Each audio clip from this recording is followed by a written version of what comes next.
has neither flesh, bone, nor nail, yet has 4 fingers and a thumb. A glove. It's almost impossible to imagine anyone other than Adam West and Burt Ward as Batman and Robin. Had things been different, this is what our favourite Cape Crusader and Boy Wonder could have looked like. When is the time of a clock like the whistle of a train? When it's 2 to 2. 2, 2, 2. Right you are. 2 screen tests were filmed to decide on the casting of TV's Batman and Robin. One featured Adam West and Burt Ward. You've done it, chum. The other starred Lyle Waggoner and Peter R.J. Dial. You've done it, chum. Lyle and Peter ultimately lost out, and so a 19-year-old Burt Ward was on his way to superstardom. But first, he needed an agent. After 6 weeks, I got a call from this agency. They said, "Oh, come on in. We're going to have you sign contracts." I said, "Great. They're going to represent me." So I went in to sign the contracts. I looked down, and it wasn't the name of the agency. It was 20th Century Fox. I said, "Well, wait a minute. I thought I was signing the agency contract." "Oh, no. No, this is your contract with Fox." "Well, I didn't even know I got the role." "You mean the studio didn't tell you?"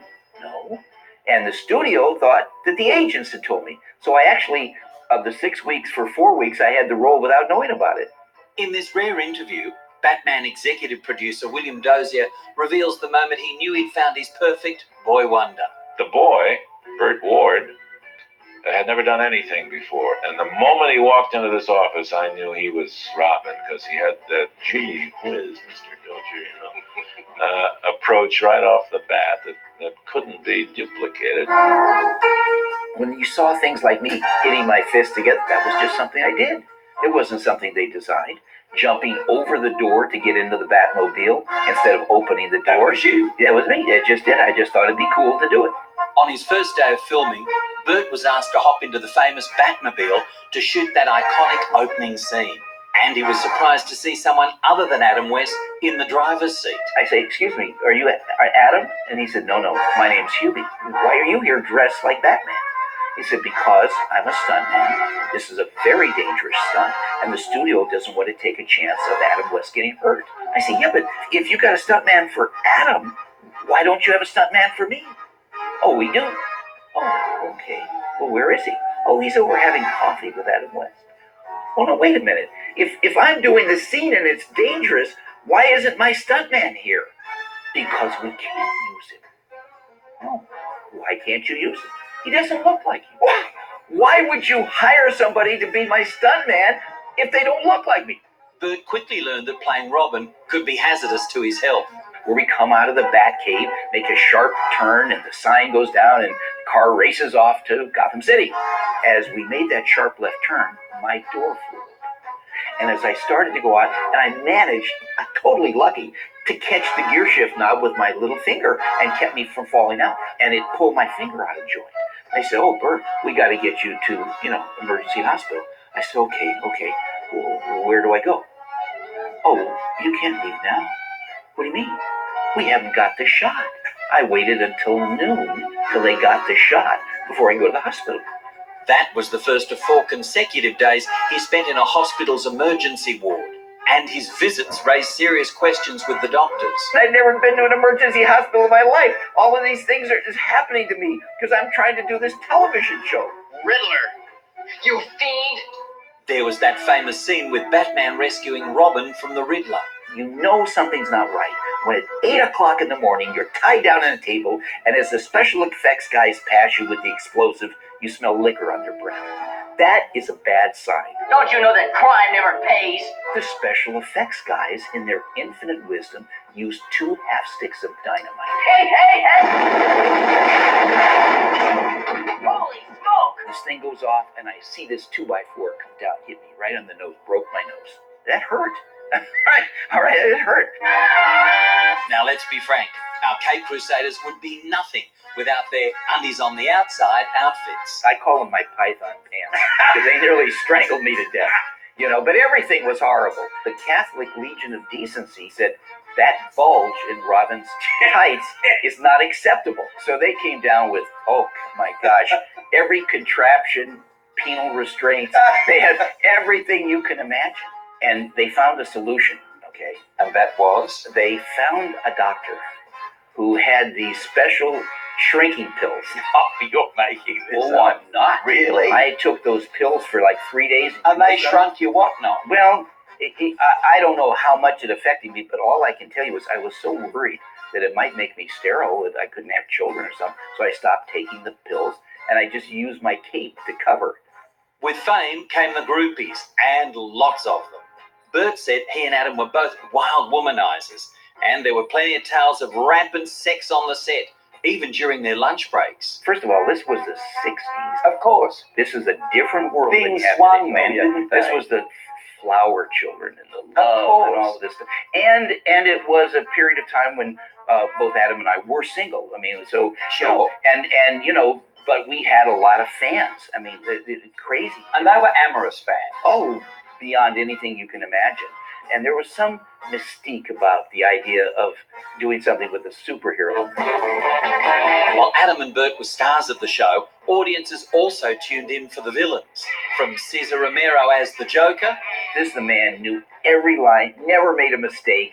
He's just ready to go. Just consummate professional. to the Penguin, who was played to perfection by Burgess Meredith. He had given up smoking years before, and now he had to use this cigarette type thing, and he had all the problems with that. And Frank Gorshin was amazing. Man has a rubber face. You must be Batman.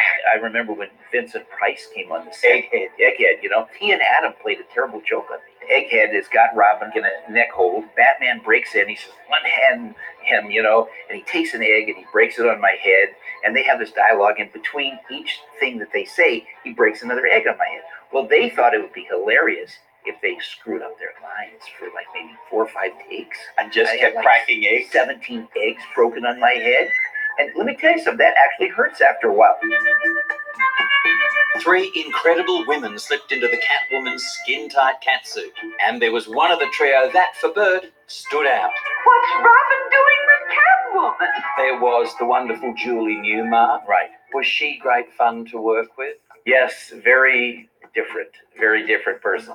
Burt shared with me a hilarious and racy tale of Julie at a G-rated fan event. We were on stage. Kids, hold your ears. We had an appearance together, signing autographs. But before that, we had a what they call a panel where you can actually come out on stage and you can talk to people that are gathered there. And this was a kind of an elevated stage. And she came out just without any kind of raising of the voice. She said, "Oh, for all you young, eager beavers out there, I just want you to know I'm not wearing any underwear." Oh my God. Batman and Robin only lasted 2 years, and these days, Burt is more canine than a caped crusader. He and his wife Tracy spend their days caring for abandoned dogs and running the non-profit Gentle Giants Rescue and Adoptions. We've spent like $4 million saving animals' lives. The couple estimate they've rescued more than 15,000 pooches. On Batman, we were saving the citizens of Gotham, right? We were saving lives, all right? This is no different, except they're canines. We call them our canine kids. Burt has also developed his own brand of dog food that he says has allowed their dogs to live unusually long lives. We now have some living triple their normal lifespan, up to 27 and a half years. A Russian wolfhound who only lives 7 to 9 years at 27 and a half. It's now over 2 years since Adam West passed away. We had a very special friendship. And when Burt recently got word that he was about to get a star on the Hollywood Walk of Fame, he came up with a unique way that we can all celebrate his friend, with a global Batutsi Day. And Burt let me in on how Adam came up with his infamous dance move. He said, I was out with this young nubile maiden, and I learned the horizontal mambo. Oh my God. You know, and that's Adam for you. He was so unstoppable. Unpredictable. You never know what he's going to say yes. It's now more than 50 years since our favourite crime-fighting superheroes hung up their capes, but Batman and Robin will never leave our screens. People understood what Adam and I were doing was we weren't just playing characters so that you mildly sit there watching third-party action. We reach out into the audience and we pull those people in. We used to say that we put on our tights to put on the world.